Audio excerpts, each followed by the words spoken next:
আসসালামু আলাইকুম। প্রিয় দর্শক, অন্য মঞ্চের আলোচনায় আপনাদের সকলকে আমন্ত্রণ জানাচ্ছি।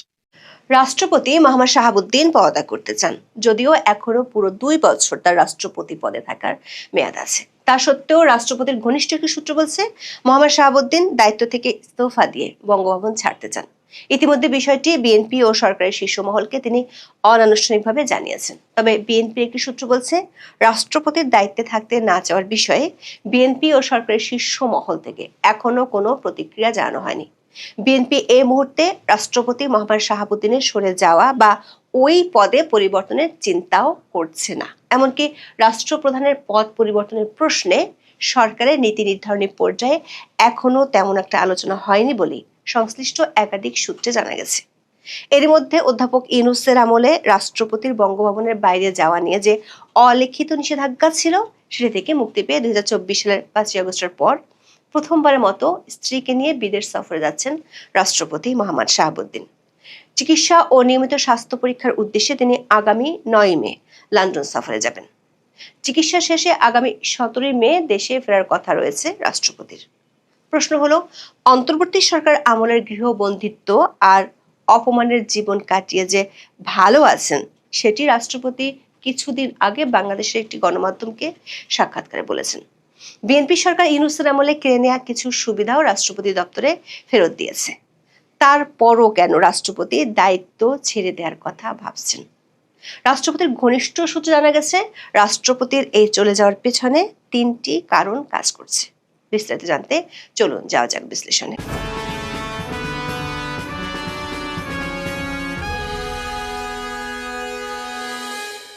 আওয়ামী লীগ সরকারের সময় 2023 সালের 24 এপ্রিল 5 বছরের জন্য রাষ্ট্রপতি হিসেবে শপথ নেন মোহাম্মদ শাহাবুদ্দিন।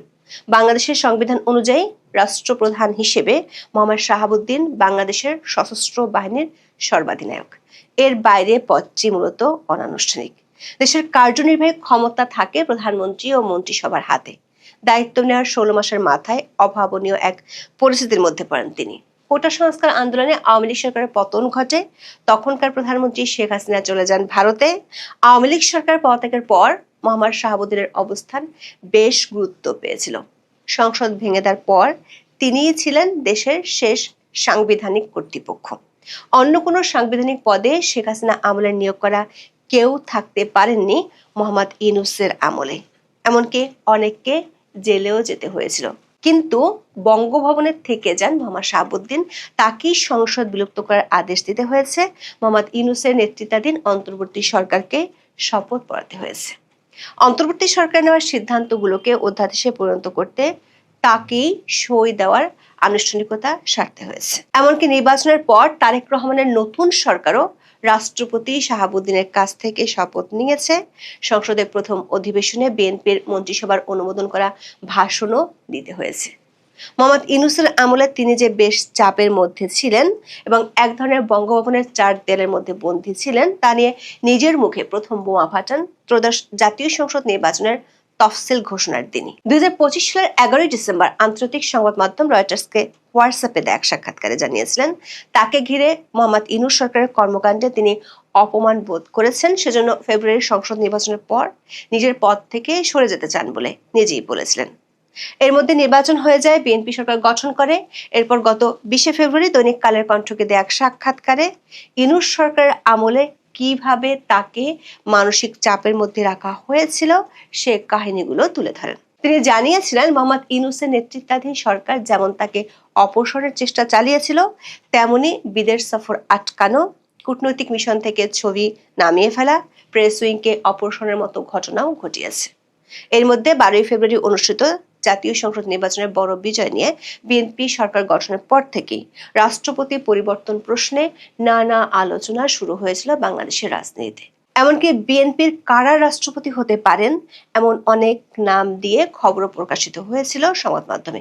সামাজিক মাধ্যমেও ছিল অনেক নাম নিয়ে আলোচনা। দলটির নেতা কর্মীদের অনেকের ধারণা করেছিলেন রাষ্ট্রপতি পদে পরিবর্তন আসতে পারে, যদিও নির্বাচিত রাষ্ট্রপতি হিসেবে তার মেয়াদ রয়েছে 2028 সালের এপ্রিল মাস পর্যন্ত। তবে এসব কিছু আলোচনার মধ্যেই সীমাবদ্ধ ছিল। রাষ্ট্রপতি মোহাম্মদ শাহাবুদ্দিন তার আগেই বলেছেন, নির্বাচিত বিএনপি সরকার চাইলে তিনি সরে যাবেন।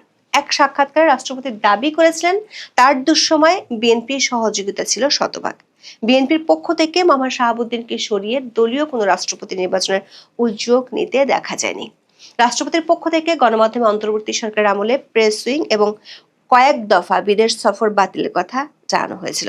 গত 24শে ফেব্রুয়ারি সরকার রাষ্ট্রপতির প্রেস সচিব হিসেবে আবারও সরার আলমকে নিয়োগ দেন। পরের মাসে উপ প্রেস সচিব এবং সহকারী প্রেস সচিবও নিয়োগ দেওয়া হয়। নিয়ম অনুযায়ী 12ই মার্চ ত্রয়োদশ জাতীয় সংসদের প্রথম অধিবেশনের প্রথম দিনে রাষ্ট্রপতি ভাষণ দেন। তবে সেদিন জাতীয় সংসদে এক নজিরবিহীন ও উত্তপ্ত পরিস্থিতির সৃষ্টি হয়েছিল। রাষ্ট্রপতি মোহাম্মদ শাহাবুদ্দিন অধিবেশন কক্ষে প্রবেশ করার পরপরই বিরোধী দল জামাত ইসলাম এবং জাতীয় নাগরিক পার্টি এনসিপি সংসদ সদস্যরা দাঁড়িয়ে বিক্ষোভ দেখিয়েছিলেন। এমনকি এ সময় তাদের হাতে জুলাই গাদ্দার সংবলিত বিভিন্ন প্ল্যাকার্ড দেখা যায়। বিরোধী দলের এক সংসদ সদস্যকে রাষ্ট্রপতির ডায়াসের দিকেও তেড়ে যেতে দেখা গিয়েছিল। ওই দিন সংসদে সাংবাদিকদের কাছে জামাতের আমির ডাক্তার শফিকুর রহমান রাষ্ট্রপতির বিরুদ্ধে 3টি অভিযোগ তুলে ধরে পদত্যাগ দাবি করেন। এমনকি তিনি রাষ্ট্রপতিকে মিথ্যাবাদী বলেও মন্তব্য করেছিলেন। রাষ্ট্রপতির ঘনিষ্ঠ একাধিক সূত্র বলছে, এরপর থেকে রাষ্ট্রপতি মোহাম্মদ শাহাবুদ্দিন দায়িত্ব থেকে ইস্তফা দেওয়ার চিন্তা ভাবনা করছেন। অন্ততপক্ষে 2বার বিএনপির শীর্ষ পর্যায়ের সাথে অনানুষ্ঠানিক আলোচনায় তিনি এমন ইচ্ছার কথা জানিয়েছেন। বঙ্গভবনের সূত্রগুলো বলছে 3টি কারণে তিনি দায়িত্ব থেকে সরে যেতে চান। একটি হলো ইউনূস আমলে বিদেশি মিশন ও দূতাবাস থেকে তার ছবি সরিয়ে ফেলা হয়েছিল। 2টি সাক্ষাৎকারে তিনি বিষয়টি নিয়ে অপমানিত বোধ করেছেন বলে জানিয়েছিলেন। সরকারের হাইকমান্ডের কাছে তিনি এই ব্যাপারে ব্যবস্থা নেয়ার অনুরোধ করেছিলেন, কারণ আইনি বাধ্যবাধকতা নয়, প্রেসিডেন্ট হিসেবে রাষ্ট্রপতির ছবি বিদেশি মিশন ও দূতাবাসগুলোতে থাকে, কিন্তু এটি নিয়ে এখনো পর্যন্ত কোনো ব্যবস্থা নেয়নি বিএনপি। অবশ্য ইউনূসের আমলে রাষ্ট্রপতির বিদেশ যাওয়ার উপর যে অদৃশ্য নিষেধাজ্ঞা ছিল সেটি থেকে মুক্তি মিলছে তার। 2024 সালের 5ই আগস্টের পর প্রথমবারের মতো দেশের বাইরে সফরে যাচ্ছেন তিনি। 76 বছর বয়সী রাষ্ট্রপতি মোহাম্মদ শাহাবুদ্দিনের সঙ্গে এই সফরে থাকছেন তার সহধর্মিণী ডক্টর রেবেকা সুলতান এবং ব্যক্তিগত চিকিৎসক সহ 4 সদস্যের একটি প্রতিনিধি দল। 9 মে বাংলাদেশ থেকে লন্ডনে যাবেন, যেখানে একটি বিশেষায়িত হাসপাতালে তার প্রয়োজনীয় স্বাস্থ্য পরীক্ষা ও চিকিৎসা হবে। আগামী 17 মে তার দেশে ফেরার সম্ভাবনা রয়েছে। 1975 সালের প্রেসিডেন্টস রিমিনারেশন অ্যান্ড প্রিভিলেজ অ্যাক্টের 12 নম্বর অনুচ্ছেদ অনুযায়ী প্রেসিডেন্ট নিজের ছুটি নিজেই মঞ্জুর করেন। স্বাস্থ্য বা ব্যক্তিগত কারণে তিনি সর্বোচ্চ 4 মাসের ছুটিতে থাকতে পারেন। তবে ছুটিতে যাওয়ার আগে সেটি অবশ্যই জাতীয় সংসদের স্পিকারকে জানাতে হয়। রাষ্ট্রপতির কার্যালয় থেকে জানা গেছে ইতিমধ্যে এ বিষয়ে প্রক্রিয়া শেষ করা হয়েছে। দর্শক, প্রায় 2 বছর পর চিকিৎসা সেবা নিতে বিদেশ যাচ্ছেন তিনি। 2023 সালের অক্টোবরে সিঙ্গাপুরে রাষ্ট্রপতির কার্ডিয়াক বাইপাস সার্জারি হয়েছিল। এরপর 2024 সালের মার্চ মাসে তিনি দুবাই হয়ে লন্ডনে স্বাস্থ্য পরীক্ষা করাতে যান এবং সেখান থেকে ফিরে আসেন। এরপর আর তিনি চিকিৎসা নিতে বা নিয়মিত চেক আপ করাতে দেশের বাইরে যাননি। বলা ভালো, যেতে পারেননি। ইউনূস সরকার আমলে চিকিৎসার জন্য বিদেশ যাওয়ার অনুমতি চাইলেও তা পাননি। তখন ইউনূসের দপ্তর থেকে বলা হয়েছিল, যদি প্রয়োজন হয় বিদেশ থেকে চিকিৎসক আনার ব্যবস্থা করবেন, তবু বিদেশে যাওয়া যাবে না। লন্ডনের কেমব্রিজ পার্কওয়ে হাসপাতাল সহ বিদেশে চিকিৎসার অ্যাপয়েন্টমেন্ট থাকা সত্ত্বেও তাকে যেতে দেওয়া হয়নি। এটিকে তিনি মানসিক পীড়ন ও রাজনৈতিক উদ্দেশ্য পরিণত বলে মন্তব্য করেছিলেন। দর্শক, রাষ্ট্রপতি যে পদত্যাগ করতে চান তার পিছনে রাষ্ট্রপতির ঘনিষ্ঠ সূত্রগুলো দ্বিতীয় কারণ হিসেবে যা বলছে সেটি হলো অন্তর্বর্তী সরকারের আমলে ব্যাপক চাপের কারণে অনিচ্ছা থাকা সত্ত্বেও অনেক অধ্যাদেশে রাষ্ট্রপতিকে স্বাক্ষর দিতে হয়েছিল। এমনকি কিছু অধ্যাদেশ নিয়ে তিনি ওই সময় আপত্তি জানানো সত্ত্বেও ইউনূস সরকার সেগুলো জারি করেছিল। কিন্তু বিএনপি সরকার এর মধ্যে কিছু অধ্যাদেশ সংসদে পাশ করেছে যেগুলো নিয়ে রাষ্ট্রপতি আগেই আপত্তি জানিয়েছিলেন। সংবিধানের 80 অনুচ্ছেদ অনুযায়ী সংসদে কোনো বিল গৃহীত হলে সম্মতির জন্য তা রাষ্ট্রপতির নিকট পাঠাতে হয়। রাষ্ট্রপতির কাছে পাঠানোর 15 দিনের মধ্যে তিনি তাতে সম্মতি দিবেন, কিংবা অর্থ বিল ছাড়া অন্য কোনো বিলের ক্ষেত্রে বিল বা তার কোনো অংশ পুনর্বিবেচনার অনুরোধ রাষ্ট্রপতি করতে পারেন। যদি তা করেন তাহলে সেটি আবার সংসদে তুলতে হয়। তবে সাংবিধানিক প্রক্রিয়াটি সরকার পক্ষ না চাইলে অনুসরণ করার সুযোগ খুবই কম। রাষ্ট্রপতির ঘনিষ্ঠজনরা বলছেন, বিরোধী দলের পক্ষ থেকে জাতীয় সংসদের সাংবিধানিক সর্বোচ্চ পদে আসীন ব্যক্তি সম্পর্কে যেভাবে বাজে মন্তব্য করা হচ্ছে তাতে তিনি অসন্তুষ্ট। সবশেষ 30 এপ্রিল সংসদে দাঁড়িয়ে রাষ্ট্রপতি মোহাম্মদ শাহাবুদ্দিনকে অপসারণ ও গ্রেপ্তারের দাবি জানিয়েছেন বিরোধী দলীয় চিফ হুইপ নাহিদ ইসলাম। রাষ্ট্রপতির দপ্তরের একজন কর্মকর্তা বলেছেন, নাহিদ ইসলামের সংবিধান বিষয়ে ন্যূনতম জ্ঞান থাকলে তিনি রাষ্ট্রপতিকে গ্রেপ্তারের কথা সংসদে বলতে পারেন না। কারণ সংবিধানের 51 ও 2 অনুচ্ছেদে রাষ্ট্রপতিকে তার কাজের জন্য ইনডেমনিটি দেওয়া আছে।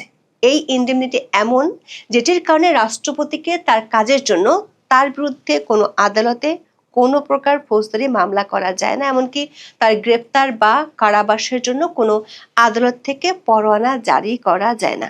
এই 3টি কারণে রাষ্ট্রপতি এরই মধ্যে বিএনপির হাইকমান্ডকে তার সরে যাওয়ার বার্তা দিয়েছেন। যদিও বিএনপির একটি সূত্র বলছে, রাষ্ট্রপতির দায়িত্বে থাকতে না চাওয়ার বিষয়ে বিএনপি ও সরকারের শীর্ষ মহল থেকে এখনো কোনো প্রতিক্রিয়া জানানো হয়নি। এর মধ্যে চিকিৎসার জন্য রাষ্ট্রপতির বিদেশ যাওয়ার প্রক্রিয়া প্রায় শেষ হয়ে গেছে। বিদেশ থেকে ফেরার পর হয়তো বিষয়টি নিয়ে আনুষ্ঠানিকভাবে আলোচনা হতে পারে, এমন একটি ইঙ্গিত পাওয়া গেছে বঙ্গভবন থেকে। এখন এ পর্যন্ত। সবাই ভালো থাকুন, সুস্থ থাকুন, নিরাপদে থাকুন। দেখা হবে আগামী পর্বে।